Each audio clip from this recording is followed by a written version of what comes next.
今日蔡師傅咧探店一間喺 K11裏邊嘅順德菜啊，咁啊佢又話呢度係現做嘅，就唔係預製菜嚟嘅。咁我係試下啦今日，咁啊有碌鵝啦，我嗌咗個菜啦，因為我係一個人探店，佢又唔嗌得太多，咁嗌咗個咕嚕肉，碌鵝就好靚嘅，佢話啊，咁啊有啲靚湯，今日就8點鐘啫，賣晒啦，冇晒啦。咁只能叫3個菜一個飯啦，湯就冇啦，冇辦法啦，聽日叫嚟食。環境都 OK 嘅，喺個商場裏邊，順德菜。咁我頭先食過嚿鵝咧，都 OK 嘅，好食嘅。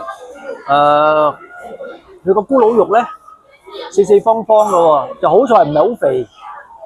啊，但係都 OK 嘅，都好靚又唔好靚啦，就普普通通啦。條菜咧，試下先啊，睇下老唔老先條菜。條菜試下先。條菜都 OK，唔錯。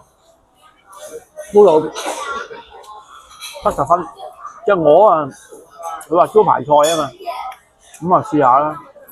OK， 隻鵝好靚，因為你知啊，加拿大冇鵝食噶嘛，隻鴨嘅，咁啊點都試下隻鵝啦嚇 ，OK 嘅。呢間喺 K11商場裏邊嘅，嗱我唔係同佢做廣告啊，佢冇俾到錢我㗎，不過我係喺呢段時間就拍啲嘢俾網友睇下啫。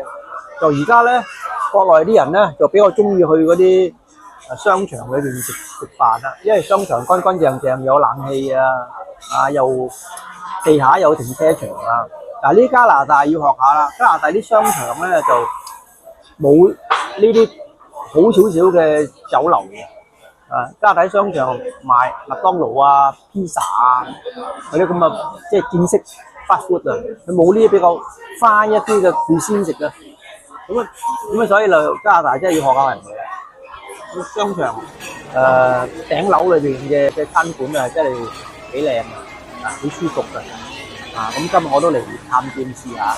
咁當然啦，蓮香嗰啲又好食啦，但係蓮香坐得冇咁舒服㗎，冇咁靚啊，冷氣都冇咁勁嘅。咁呢度 OK 嘅，人均都唔好貴啊，可能100零蚊一個人，食到好好㗎。